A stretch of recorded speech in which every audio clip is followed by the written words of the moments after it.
Je m'appelle Tony, j'ai 25 ans et je suis né au Congo, à Kinshasa. Et j'ai précisément grandi ici en Belgique. Donc je suis ici depuis l'âge de 7 ans, entre Ganchoren, Molenbeek, Jets. Je suis un pur bruxellois quoi. Eh ben moi déjà j'ai grandi, j'ai une éducation africaine, tout simplement. Mes parents sont catholiques. Donc je suis né catholique. J'ai été baptisé, tout ça. J'ai eu la communion, tout ça. Et je dirais pas que ça a été une mauvaise chose pour moi, peut-être pour ma personne. Sinon, j'ai vécu une jeunesse assez normale, un peu mouvementée aussi quand même. Mais sinon, j'ai grandi dans un environnement calme, avec ma maman qui nous a toujours bien éduqués. Voilà quoi. Donc jusqu'à mes 17-18 ans, je ne connaissais pas encore ce qu'était l'islam, qui était le prophète Mohammed et qu'est-ce qu'était le Coran. J'ignorais tout de cette religion-là en fait. Moi, l'image des musulmans que j'avais, allez, je dirais pas qu'elle était pas glorifiante ou quoi que ce soit de ce genre-là, mais il s'était perçu, comment je peux expliquer ça? Il s'était perçu un peu comme déjà des personnages à part entière. Donc du fait que moi j'avais reçu une éducation catholique, ça n'avait vraiment rien à voir avec ce qu'on m'inculquait à la maison quoi. Voilà. Donc jusqu'à mes 16, 17, 18 ans, j'ai pas été trop curieux de savoir en fait c'était quoi l'islam. Je m'arrêtais juste à ce que je voyais déjà en fait. Dans mon éducation en fait, nous comment on nous inculquait, on nous apprenait que du fait que nos parents étaient catholiques, les enfants devaient demeurer catholiques comme leurs parents quoi, et que chacun avait sa religion, que les Chinois ils avaient leur religion, que les Arabes ils avaient leur religion, les Noirs avaient leur religion. Donc c'était un peu comme ça qu'on nous apprenait la spiritualité quand on était un peu plus jeune, et ça allait pas plus loin que ça quoi en fait. Voilà, mais quand on est jeune, quand on est en tout cas petit, à cet âge-là, on pousse pas. On cherche pas à savoir un peu plus. C'est qu'en grandissant et en rencontrant, je pense, certaines expériences, que ça pousse à vouloir un peu savoir un peu plus de... Moi, en fait, il y a vraiment une chose, déjà, qui m'a beaucoup frappé par rapport à l'islam. C'est le fait de... Il n'y a d'autre Dieu que Dieu.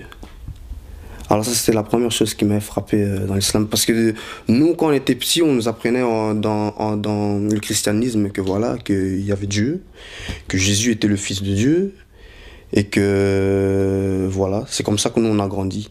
Et alors l'islam, maintenant, a ramené un peu cet aspect de, je dirais pas de différence, je dirais, allez, une autre logique. Si je peux m'exprimer ainsi, une autre logique de ce fait-là que voilà, il n'y a d'autre Dieu que Dieu.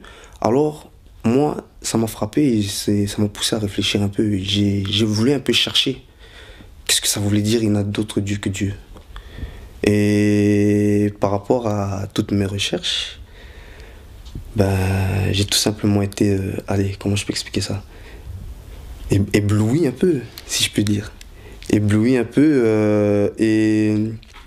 Ça m'a aussi fait comprendre certaines choses sur mes croyances que j'avais avant. Alors, ouais, ça c'est vrai, la toute première fois que j'ai eu le contact avec l'islam, c'est alors un copain à moi. On était jeunes, hein. Un frère à moi, lui, il était déjà converti depuis plus longtemps que moi. Donc il essayait un peu de me ramener dans l'islam, un peu, mais bon, peut-être qu'il s'y prenait pas comme il fallait, ou je sais pas, moi j'étais trop braqué, peut-être, je n'en sais trop rien.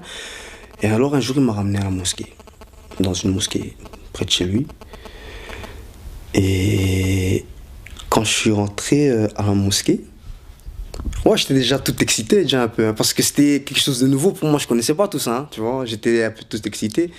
Et alors on est rentré, il m'a dit, regarde, comme tu sais pas vraiment comment ça se passe et tout, allez, installe-toi, ne fût-ce que regarde un peu comment ça se passe et juge-en par toi-même. Et alors je me suis installé aussi et je voyais un peu comment ça se passait par rapport aux prières et tout, comment les frères, ils se recueillaient et tout. J'ai ressenti une certaine quiétude. Donc je suis sorti de là. En fait, je peux pas trop décrire ce que ça m'a fait. Quand je suis sorti de là, j'ai senti que ça m'a fait quelque chose. Donc ça, c'est sûr et certain. J'ai senti que ça m'a fait quelque chose que je n'avais jamais ressenti auparavant, en fait. Je suis reparti avec, allez, Une empreinte. voilà. Et donc, les frères, comment je voyais comment ça se passait, en fait, à l'intérieur. Donc, c'était, déjà, ça se passe dans le calme total. Tout est organisé. Quand je dis que tout est organisé, allez, les frères ont pris tous ensemble. Il y a l'imam qui prêche. Donc voilà, la structure aussi. Donc il y a tout ça, ça a joué un peu. C'était un vendredi en plus. Donc tout ça, ça m'a un peu, allez, frappé un peu quoi. Ça m'a un peu frappé, voilà, un peu beaucoup si je peux dire. Donc ça m'a frappé et je me rappelle de ce jour-là quand je suis sorti avec lui de la mosquée, j'ai pas arrêté de lui poser des questions. Ça n'a pas arrêté, mais attends, qu'est-ce que je dois faire pour moi aussi venir aussi me recueillir comme ça pour pouvoir sortir bien comme ça, comment ça se passe un peu et tout. Et le frère, il m'a tout simplement dit, comme lui l'avait fait, de chercher un peu, de m'instruire, d'aller voir un peu le témoignage des gens, de m'instruire un peu, de voir comment ça se passe, et voilà, de faire un peu mes propres recherches pour me pousser, moi, à approfondir mes recherches de mon côté, en fait, pour plus qu'il soit tout le temps là avec moi. Et c'est un peu ce que j'ai fait. J'ai été aussi recueillir des témoignages aussi chez des amis avec qui je traînais à l'époque. C'était plus dans les amis noirs avec lesquels je traînais, on va dire que c'était l'un des seuls qui était converti. Tous les autres là, on n'était pas encore convertis. Je traînais aussi avec des amis arabes aussi. Donc j'essayais un peu de recueillir les témoignages de tout le monde et ça m'a poussé à pousser mes recherches. Voilà, ça m'a donné envie de continuer, de voir vraiment de quoi il s'agit en fait. Ça m'a mené à une certitude, mais à l'âge que j'avais à l'époque là, j'étais pas vraiment encore certain. Donc c'était pas encore tout fait en fait. C'est que plus tard, par rapport aux événements qu'il y a eu, à certains événements de ma vie qui s'est produit, que allez, je me suis dit que c'est pas possible quoi. Il y a un Dieu quelque part. Si les choses se passent comme ça, c'est qu'il y a un Dieu qui veut que les choses se passent comme ça. Un des événements qui est arrivé dans ma vie, là où ça a vraiment été marquant, c'est dans ma famille. Il y a eu, je peux appeler ça une petite tragédie, mais bon, ça n'a pas fini en tragédie, alhamdoulilah, mais ça aurait pu se terminer en tragédie.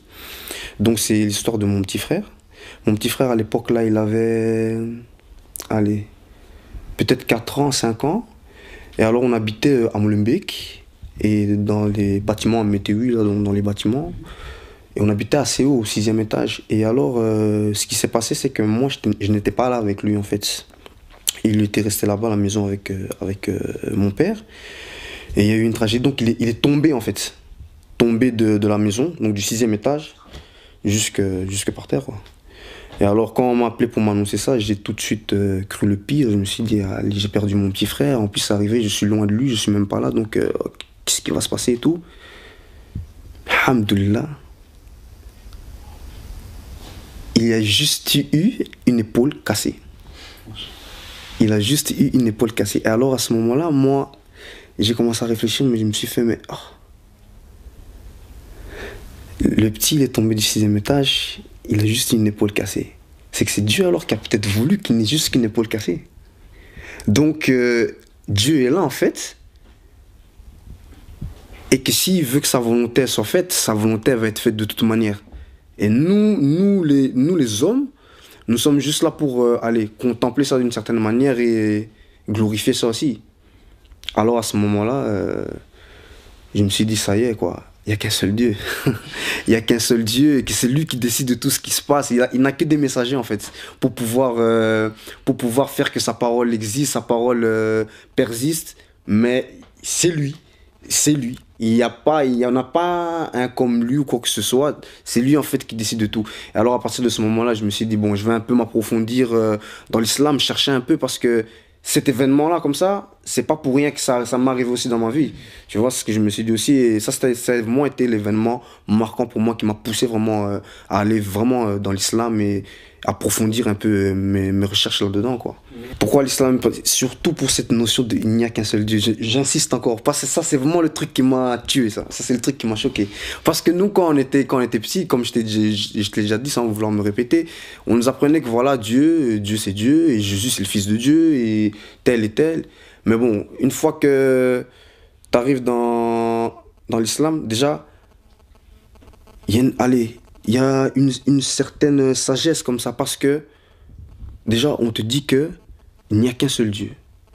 Il n'y a qu'un seul Dieu et il a des messagers, des prophètes.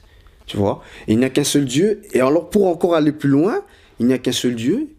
Il n'a pas été engendré et il n'a jamais engendré. Ça, c'est tout ça vraiment pour parachever le truc, tu vois?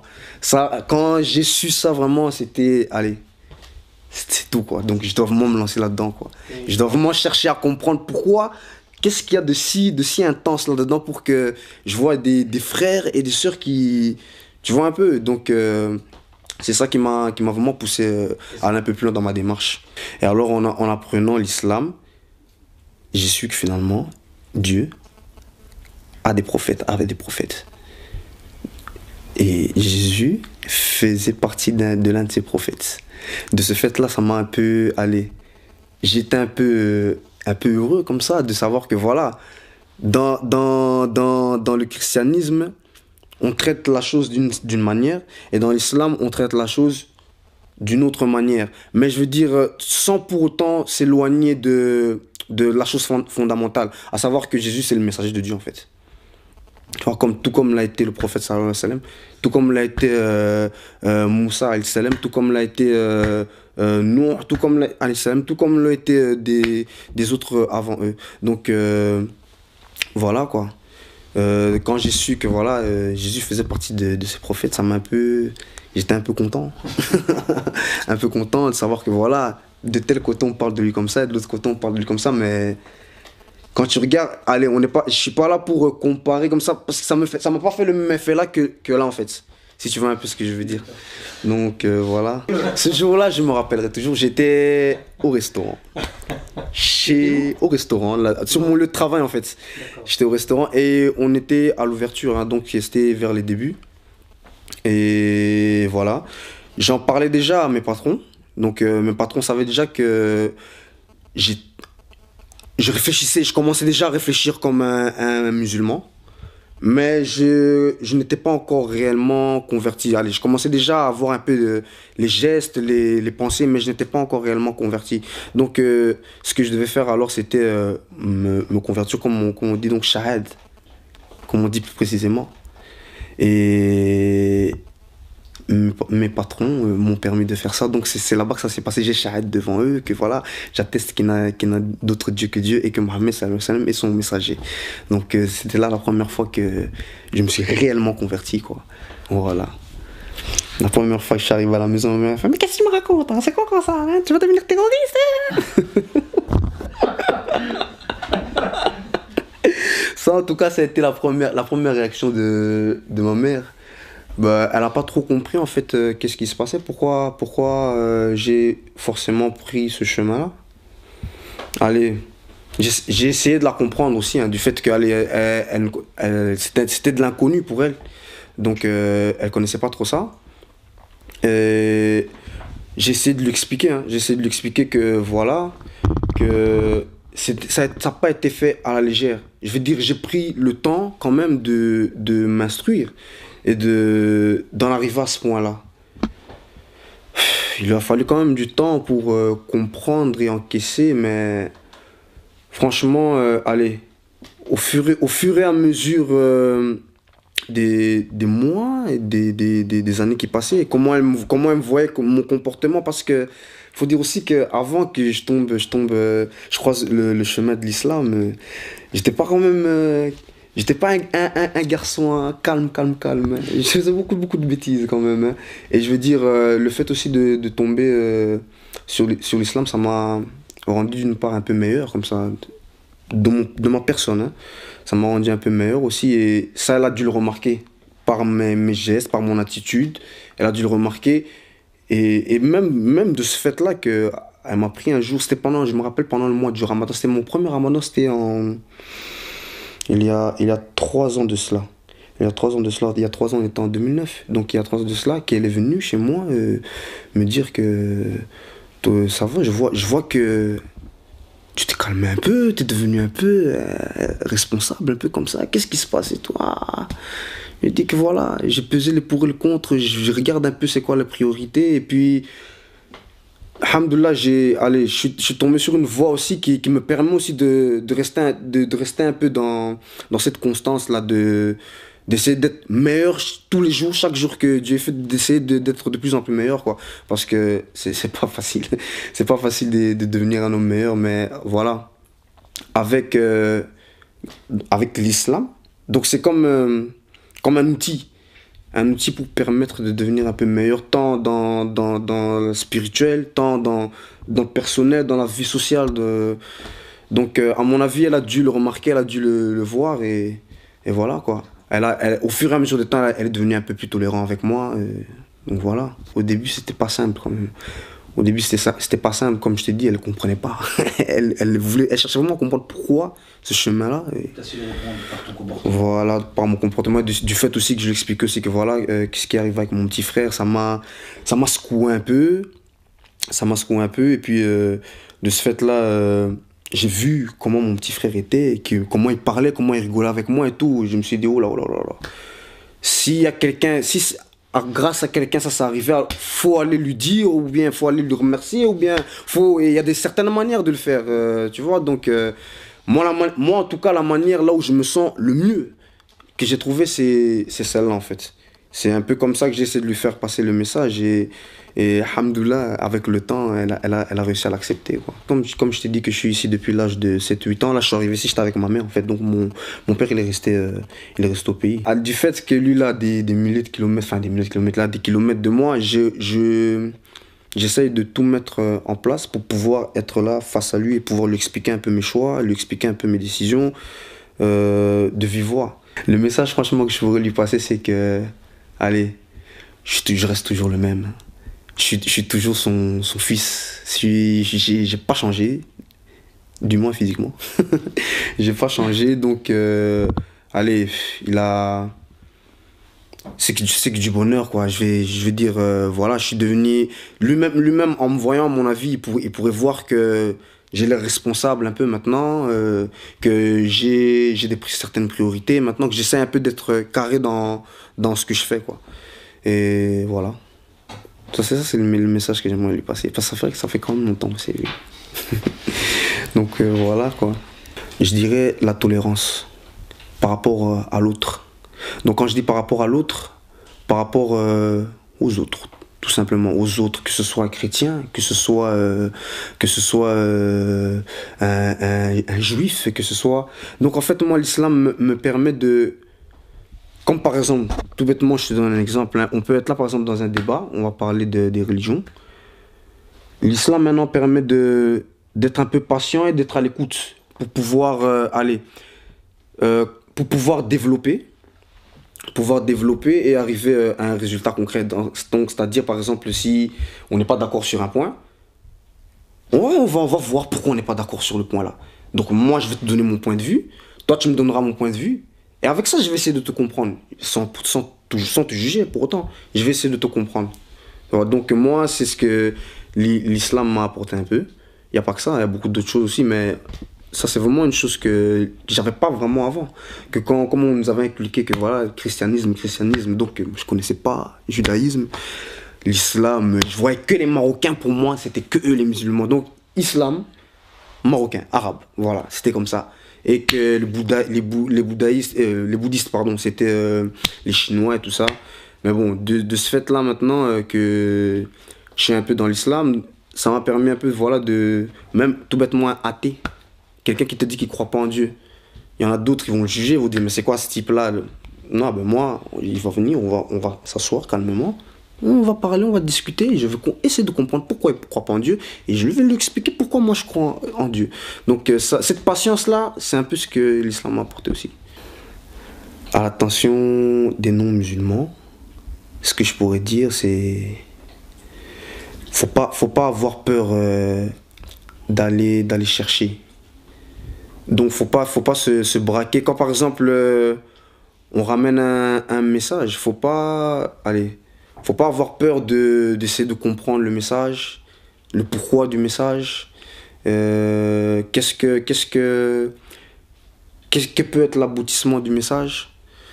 Voilà, ça ce serait vraiment ce que j'aurais à dire aux non-musulmans et à mes frères et sœurs musulmans. Quel message je pourrais leur donner?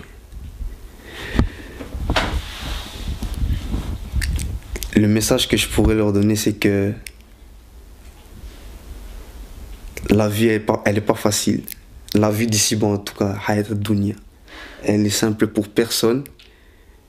Et que Dieu n'oublie pas les croyants. Voilà. C'est le message que je pourrais donner aux musulmans.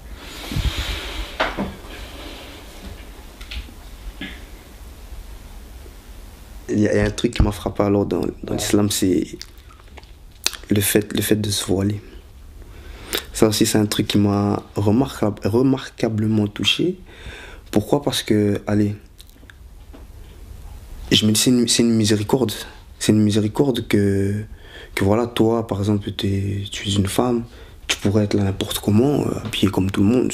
Mais je ne juge pas les femmes qui ne sont pas voilées, loin de là.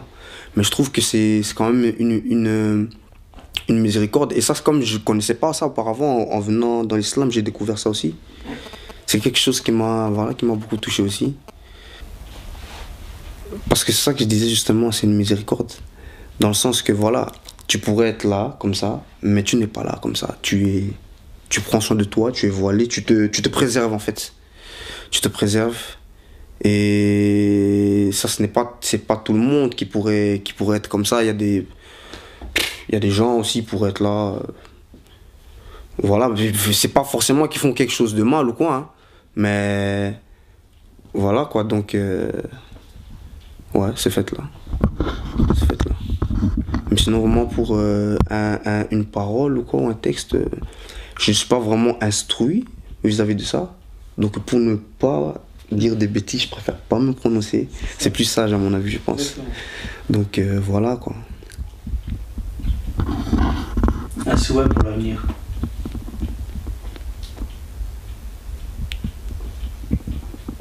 Que nous les hommes, nous devenions, quand je dis les hommes en général, que nous devenons encore meilleurs que nous sommes maintenant.